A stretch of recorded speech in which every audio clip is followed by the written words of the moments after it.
예수님이 이 땅 위에 오셨을 때 당시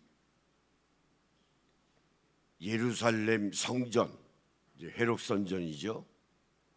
그걸 중심으로 해서 먹고 사는 기득권 세력들이 있었습니다. 그 중에 대표적인 사람이 바리새인, 서기관, 율법학자, 그런 사람들이 회록 선전을 중심으로 해서 생계를 지냈어요. 특별히 그 사내들인 공임원이죠. 당시 막강한 권력을 가지고 있었던 사람들이 한 70여 명이 됐어요. 그래서 사내들인 공회의 의장은 대제사장이었습니다. 그런데 당시 예루살렘 인구가 시민이 한 3만 명 됐어요. 바리새인들이 몇 명이 있는 거 아니? 7천 명이었습니다. 그러니까 한 3% 정도가 거의 바리새인들이었어요. 상당히 많은 숫자죠. 그러니까 영향력도 나름대로 대단했습니다. 하나님의 아들로 이 땅에 오신 예수님이 보니까 말로만 하나님 이름을 빙자하고 하는 행동을 보니까 전혀 하나님의 말씀하고는 관계없는 탐욕을 저들이 위선적으로 예수님의 말씀대로 휘칠한 무덤과 같이 신앙생활을 하고 있었습니다. 근데 예수님이 이제 그걸 보시고 비판하셨죠. 우리가 알아야 되는 것은 신앙생활의 모든 포커스는 예수님에게 두어야 합니다. 그리스도인들은 예수님을 닮아가는 거예요. 그래서 하나님의 말씀을 선포할 때나 교육을 할 때나 성경을 읽을 때나 막론하고 하나님의 아들이신 주 예수 그리스도를 한시도 잊어서는 안 됩니다. 왜? 주인공은 예수님이시거든요. 그래서 모든 문제는 예수님을 닮아가고 모방하면 예수님의 생각, 예수님의 행동을 나침판으로 보고 거기에서 문제를 찾으면 해결이 됩니다. 답이 거기에 있어요. 예수님이 이 땅에 오셔서 선지자적인 비판 기능을 여지없이 작동하신 거예요. 구약 성경에 우리 잘 알죠. 아모스, 오세야, 이사야, 요엘, 미가 다 이스라엘 백성들의 잘못을 여지없이 비판했던 사람들이에요. 또 하나는 예수님이 이 땅에 오셔서 선지자직만 담당하신 것이 아니고 왕직도 담당하시고 제사장직도 담당하셨습니다. 그래서 제사장직을 담당하시기 위해서 대제사장으로 십자가에 죽으신 겁니다.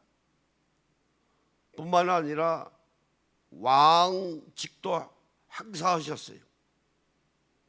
빌라도 앞에서 심판받으실 때 네가 왕이 맞느냐, 유대인의 왕이 맞느냐 하고 예수님에게 물었을 때 예수님이 맞다. 그러나 내 나라는 여기에 속하여 있지 않도다 하고 답변하셨습니다.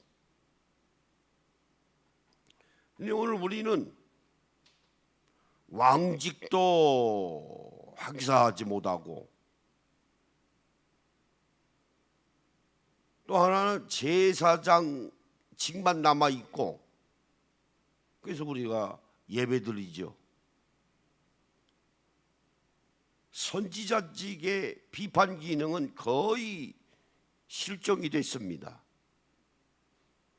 무슨 말이냐? 신앙생활을 하면 늘 감사해야 되고 뭐 그건 기본적인 거죠. 당연한 겁니다. 부정적으로 보지 말고 긍정적으로 적극적으로 해라. 그게 신앙이다. 잘못 가르치는 거예요. 물론 긍정적이고 적극적인 믿음도 중요합니다. 그거 있어야 원동력이 되니까. 그 반면에 비판 기능도 있어야 돼요.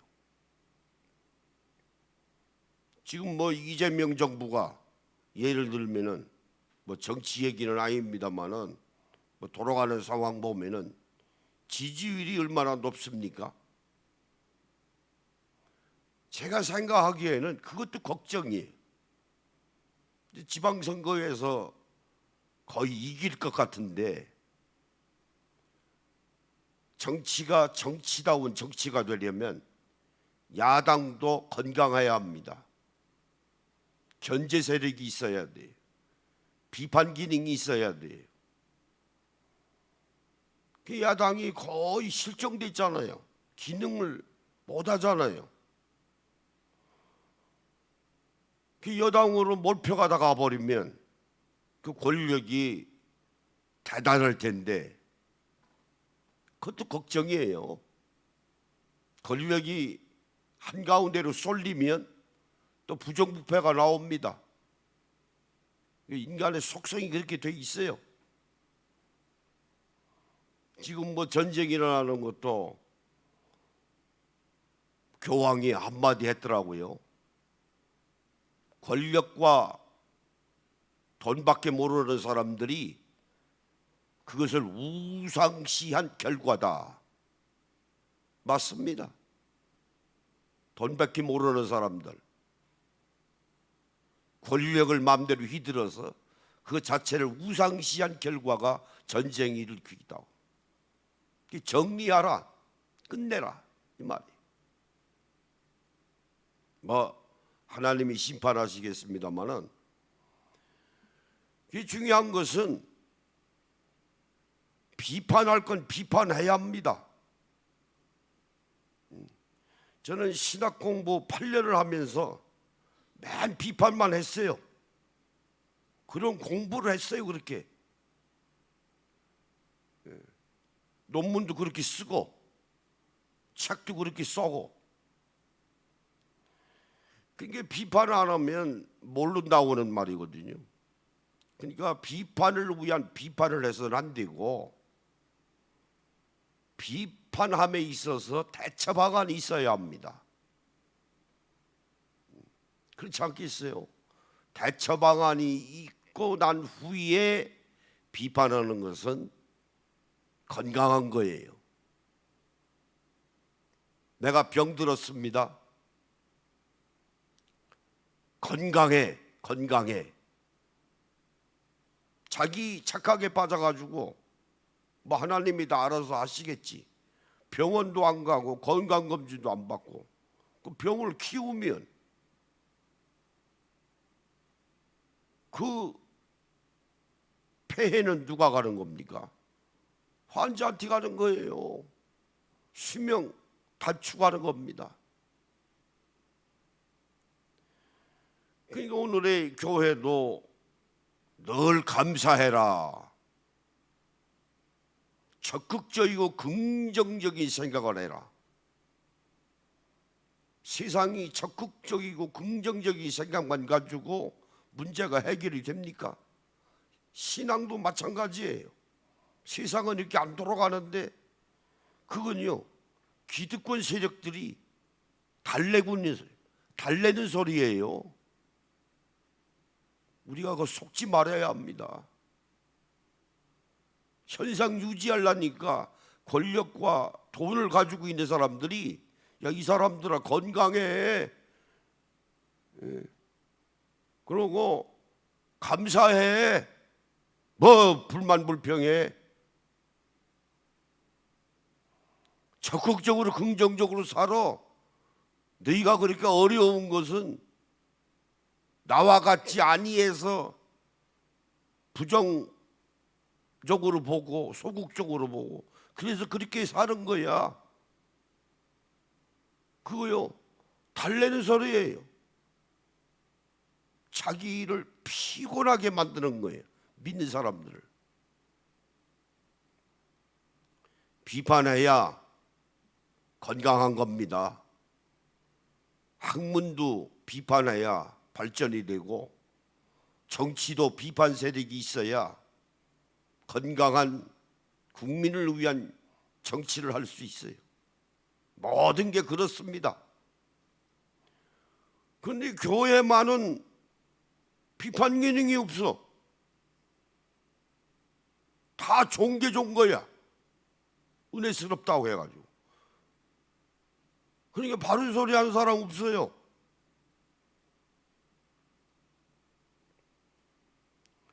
자, 이 세상 살면서 제일 예민한 사람들이 누굴까요? 제일 예민한 사람들이 있습니다. 정치가들보다 더 예민한 사람들이. 그 누굴까요? 사업하는 사람들이. LG, 현대, 삼성, 편하게 잠자지 못합니다. 세상 돌아가는 걸 발빠르게 움직여야 되거든요. 제일 예민한 거예요.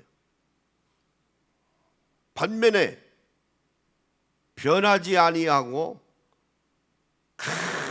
그냥 둔하기 짝이 없는 그룹이 있어요. 한국교회예요. 한국교회입니다. 아주 둔해. 지능도 그런 걸 우리가 경계지능이라고 그래요. 아예 그냥 둔한 것도 아니고 똑똑한 것도 아니고 딱 가운데에 걸쳐가지고 생각들 안 한다고. 변하질 않아. 똑같은 소리만 날마다 밥 먹듯이 되풀이하고 있는 거예요. 오늘 본문의 말씀에 보니까 예수님이 바리새인들에 대해서 7,000명이 되는 사람, 막강한 영향력을 행사해야 될 사람인데 부정적으로 영향력을 행사하는 선지자적인 비판 기능을 여지없이 작동하셨습니다. 그때 당시는 목숨 내놓은 거예요.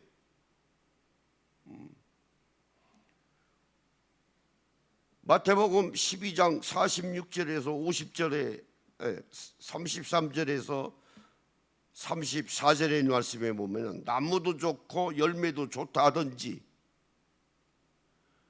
나무가 좋으면 열매도 좋습니다. 그런데 나무는 좋은데 열매가 나쁠 리 없지. 한국교회 나무 좋습니까? 나빠요. 교회를 세습하지, 도덕적으로 불감증을 일으키지. 우리가 다 유튜브에 배우지 않았습니까? 반지성적이지. 그게 나무인데 열매가 좋을 리가 있어요? 나쁘지. 그러니까 300명이 빠져나가지요. 날마다 그리스도인들이 줄어들지요.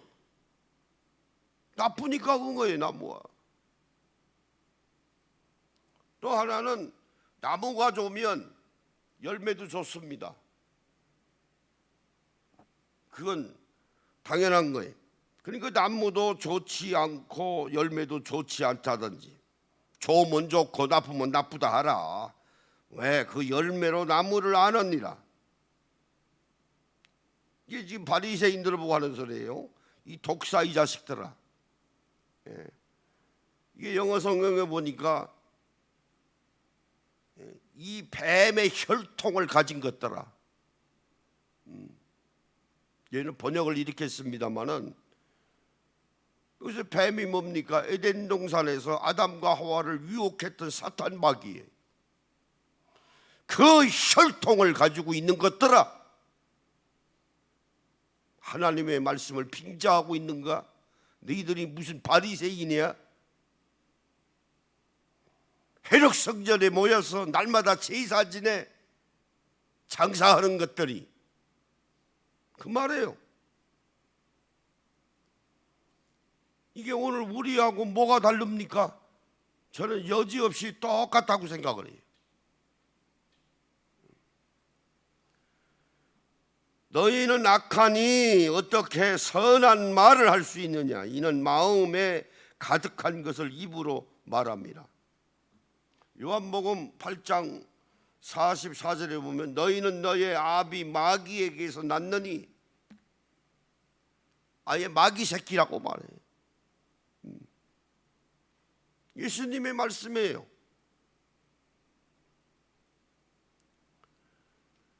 자,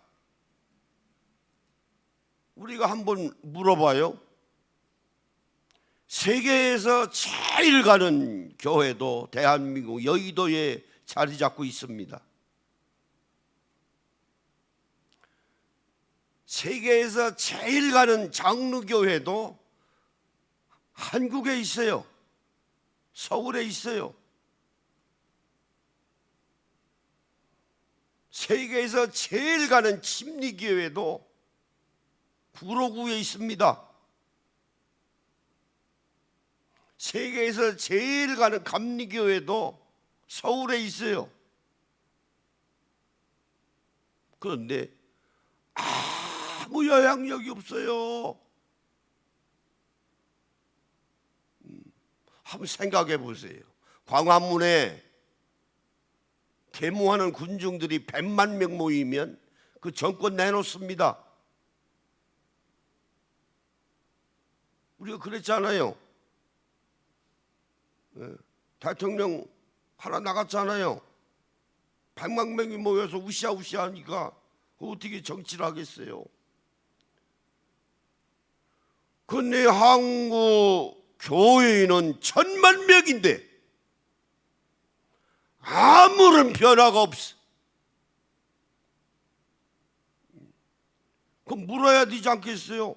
문제 제기해야지요. 그 왜 그럴까요? 간단한 거예요. 다 자기 욕심 가지고 믿는 거예요. 쉽게 말씀을 드리면 교회가 무당집이야. 예배는 구판이야. 담임 목사는 무당이에요. 그러니까 아무 영향력 없죠. 변화하는 게 없지. 오히려 개독교회라고 욕먹는데 그거 심각한 거 아닙니까? 이게 문제제기예요. 이게 지금 비판하는 겁니까? 있는 거 그대로 얘기하는 거예요. 그런데 얘기들을 안 해. 그러니까 해결이 안 되지요. 건강한 것 같이 건강한 척하는 거예요. 잘 되지도 아니하면서 잘 되는 척하는 거예요. 그 누가 그렇게 만드는 거예요? 기득권 세력자들이 만드는 거예요. 쉽게 말하면 교회 큰 사람들이 그렇게 만드는 거예요. 거기에 다 넘어가. 그게 진짜인 줄 알고. 교회는 점점 문 닫는데, 교인들은 점점 빠져나가는데, 세상 사람들은 한국 교회라고 해서 개독교라고 얘기하는데 귀를 막고 있어. 듣기 싫은 소리는 안 해. 안 들어. 듣고 싶은 것만 들어.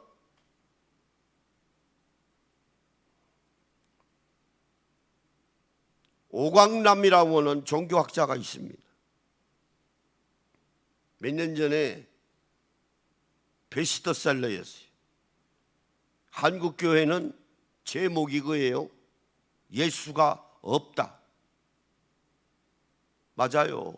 예수님이 어디 갔어요? 없어요. 말만 있는 것 같이 얘기하지, 기독교니까 예수님은 얘기 안 할 수 없고 정확하게 봐야 합니다. 그러면 개혁을 해야 돼요. 개혁은 혁신입니다. 갱신입니다. 바꾸는 거예요. A 지점에서 B 지점으로 옮기는 거예요. 견인시키는 거예요. 차가 주차장이 아닌데 주차했습니다. 그럼 견인차가 와서 실어 옮겨버려요. 주차할 장소가 아닌데 거기다 주차했다고. 교회가 있어야 할 자리에 있지 아니하면 견인해서 B 지점으로 옮기는 것이 개혁입니다. 해야죠. 그게 프로테스탄트의 정체성입니다. 왜 안 합니까? 병 들었으면 빨리 병원에 가야지. 의사 만나서 고쳐야지요. 왜 안 고칩니까? 안 고치면 좋은 사람이 있거든. 기득권 세력자들이, 대교회를 담임하고 있는 사람들이, 그게 좋으니까. 거기에 돈이 있고 거기에 권력이 있고 이미 출세했고 바꿀 필요가 없지요. 좋은데 여기가 좋사오니 바꿔야 합니다. 그래서 개혁을 하려면은 당연히 개혁의 대상이 있어야 합니다. 루터의 개혁의 대상은 천주교였어요. 로만 캐톨릭이죠.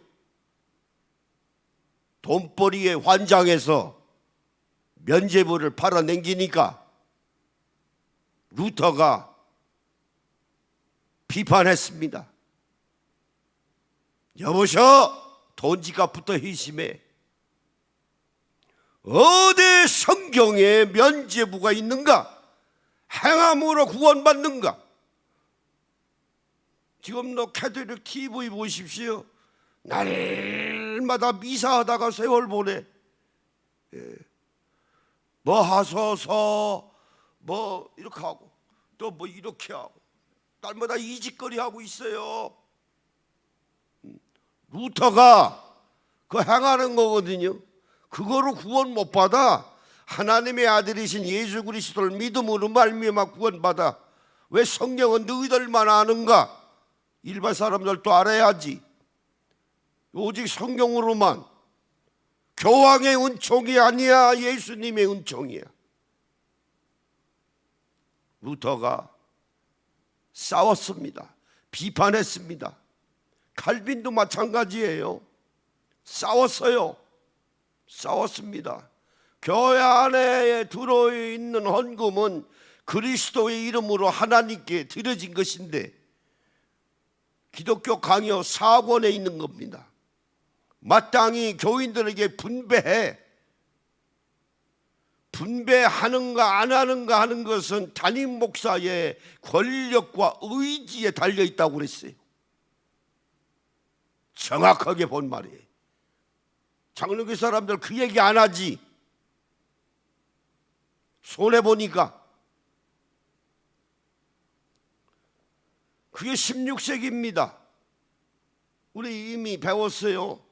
17세기에 들어오니까 영국에서는 종교개혁을 안이할 수 없고 천주교하고 신교를 믹스해서 만드는 것이 앵글리칸 처치입니다. 우리말로 쉽게 번역하면 성공회예요. 그게 영국의 국교지요. 정치하고 종교하고 일치시켜버린 거예요. 왜?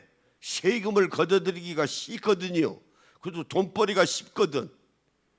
그 목사들도 다 정부에서 임명했습니다. 다달이 나가는 봉급도 정부에서 줬어요. 아니 뭐 그런 게 있어? 아닌데, 교회는 하나님의 교회고 교회의 토대는 초석은 하나님의 아들이신 예수님이지 어떻게 영국이 될 수 있는가? 우리는 그런 나라에서 살 수 없어. 아니야. 1580년도에 로버트 브라운이라고 하는 사람이 분리파 청교도를 만들어 놓고 비판하기 시작했습니다. 이후에 존 로빈슨 목사가 1604년에 바토를 이어받고 비판하고 거기에서 예배드리기 시작했어요. 스크르비에서. 5년 있다가 1609년에 네덜란드로 갔습니다. 11년 지내서 1620년에 메이플라워 102명이 타고 신대륙으로 향한 거예요. 여러분, 신앙은 그런 것입니다. 이미 말씀드렸어요. 정말 교회가 교회다워야 내 신앙이 바로 서는데, 교회다운 교회에서 신앙생활을 못하도록 아무리 조국이라 할지라도 억압을 하면 나는 영국에선 못 살아. 인디안이 특실거리는 신대륙에 가는 아이들에도 영국으로 되돌아갈 수 없어. 내 믿음은 내 것이야.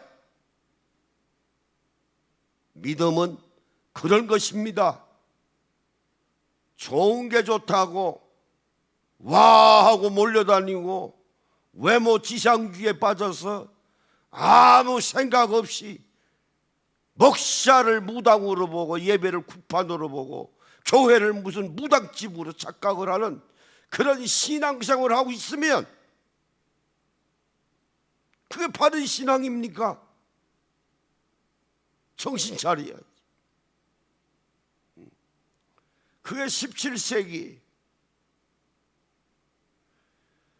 칼빈이 내세우는 중요한 교리가 하나 있습니다. 오직 하나님께 영광으로만. 그 좋은 교리죠. 이중예중설을 주장하기 시작했습니다.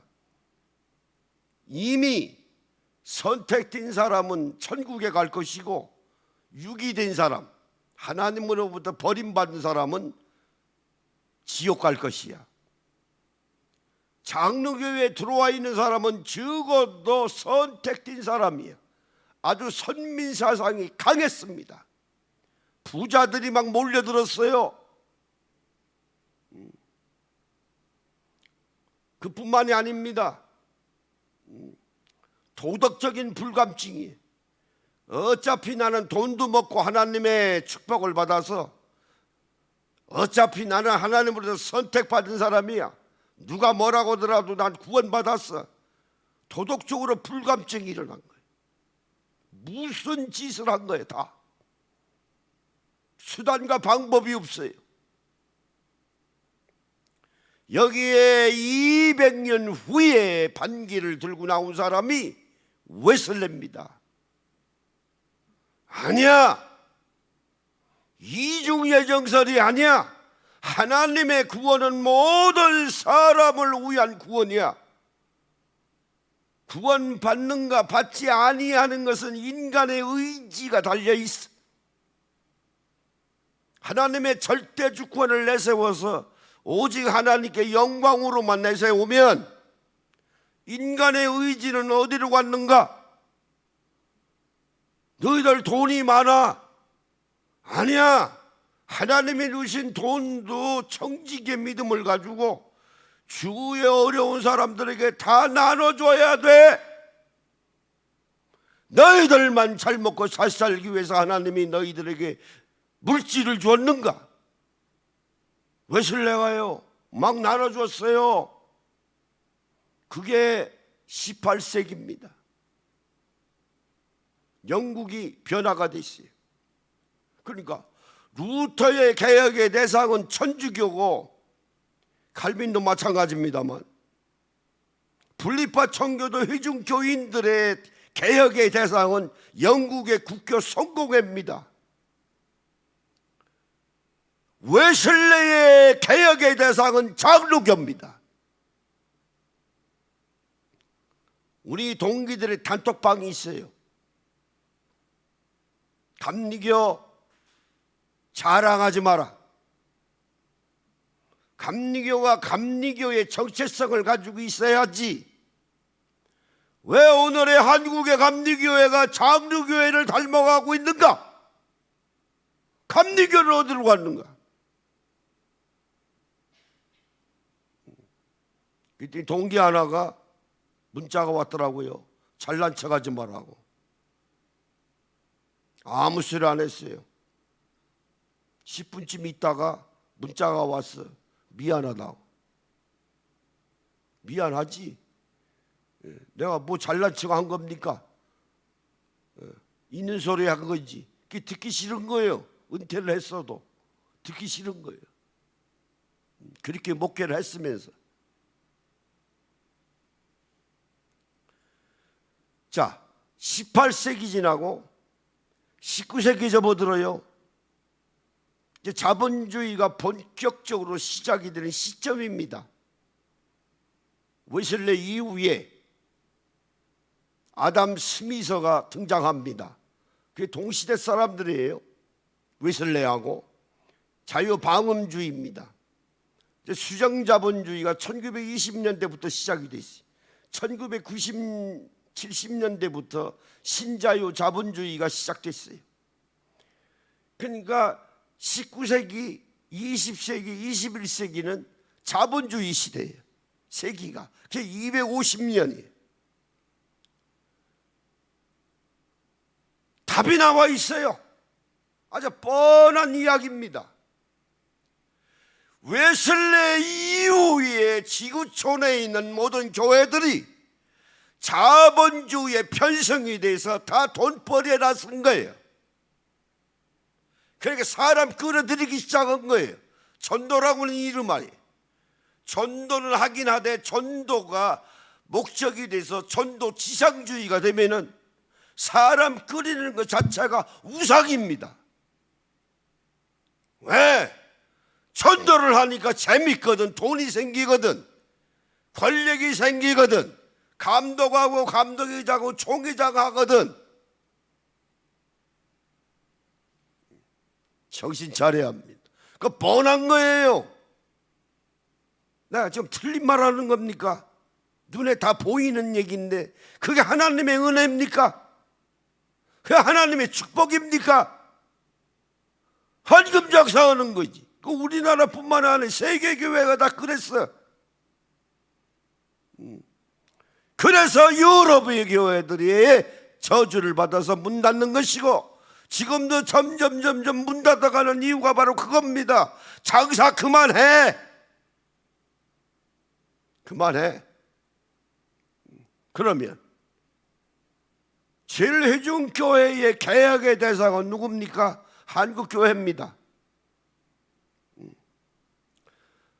더 나아가서 세계 교회도 우리 입장으로 보면 개혁의 대상이 돼요.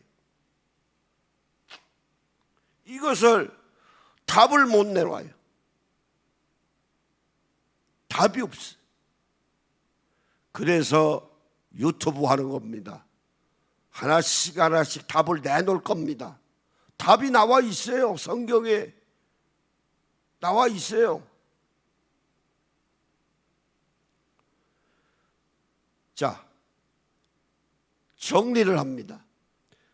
그러면 포괄적으로 말씀드려서 답이 뭐냐? 상생 공존의 공동체주의입니다. 서로 도와가면서 함께 이 세상을 살아가는 공동체주의를 만들어야 돼요. 그 누가 만드는 선도적인 주체 세력은 누굽니까? 교회밖에 없어요. 교회가 예루살렘 사도행전의 교회가 그렇게 가르쳐 줬으니까 성경에 답이 나와 있어요. 그걸 우리가 지금 추적해 가고 있는 겁니다. 추적해 가고 있는. 그러려면 두 가지가 반드시 전제되어 있어야 합니다. 250년 동안인 19세기부터 21세기에 있는 모든 교회는 250년 동안 실패했어. 교회가 방향을 잘못 잡았어. 인정해야 합니다. 패배를 인정해야 돼. 빨리 방향을 바꿔야 합니다. 바꿔야 돼. 바꿔야 합니다. 인정해야 돼.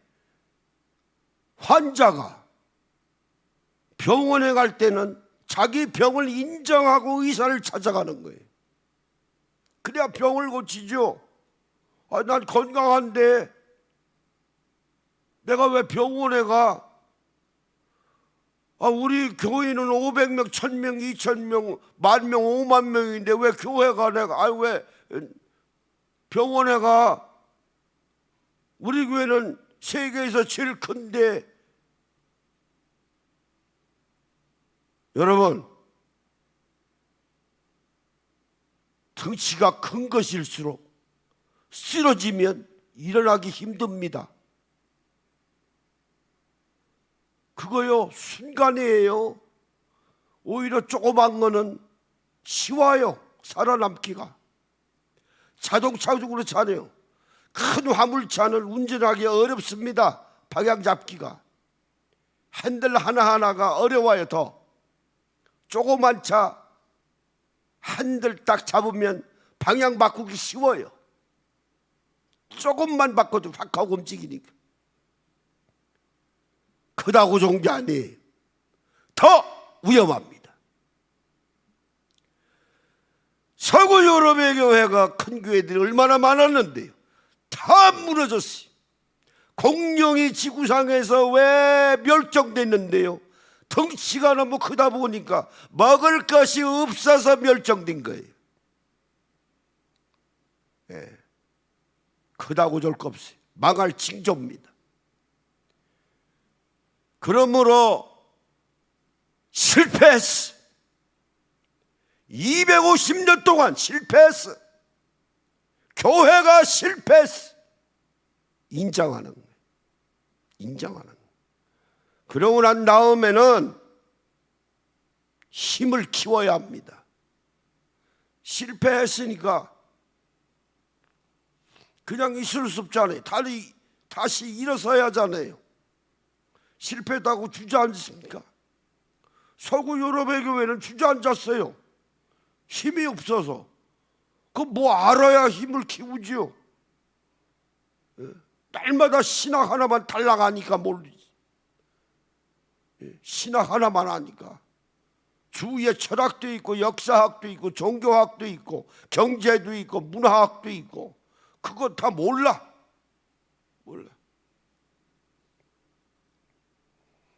전 그게 진짜인 줄 알았어요. 옛날에 어렸을 때 목사 초년 시절에 목사는 단에서 성경만 이야기해야 돼. 나 그게 진짜인 줄 알았어요. 세월 지나고 보니까 그거요. 세상 거 모르니까 성경만 이야기하는 거예요. 가만히 생각해 보세요. 목사는 성경만 이야기해야 되는데 모르니까 성경만 이야기해. 성경 잘 알면 세상 돌아가는 경제, 문화, 역사학, 철학, 종교학 다 공부하게 돼 있습니다. 안 하니까, 변하지 아니하니까. 이건희가 그랬잖아요. 마누라만 빼놓고 다 바꾸라고. 그래야 먹고 사니까. 큰일 났거든. 우리는 변하는 게 없어요. 날마다 그 타령이에요. 공부들 안 해. 그러니까 당했지. 여기까지 왔지. 우리 신앙생활 잘합시다. 이러고 보면 할 일 많아요. 할 일 많습니다. 할 일 많아요. 이 유튜브에 동의하는 분이 있습니다. 다 고학력자들이에요. 배운 사람 많아요. 깨닫는 사람이 있습니다. 정신 차리는 사람이 있어요. 그 사람들이 남은 자들이에요. 남은 자들이. 예. 그러므로 개혁의 대상은 분명히 하고 비판을 하긴 하되 대처 방안이 대안이 있습니다. 그러고서 하는 선지자적인 비판 기능은 아멘으로 오히려 받아들여야 돼요. 받아들여. 에레미야가 이스라엘 백성들에게 눈물을 흘려가면서 하나님의 말씀을 선포했습니다. 그래서 새로운 세계, 새로운 신앙관을 새로 만든, 새로 주님이 원하시는 주님의 교회를 만들어 나가는 원동력을, 힘을 키워 나가는 우리 귀한 회중 여러분들이 되시기를 예수님의 이름으로 축원합니다.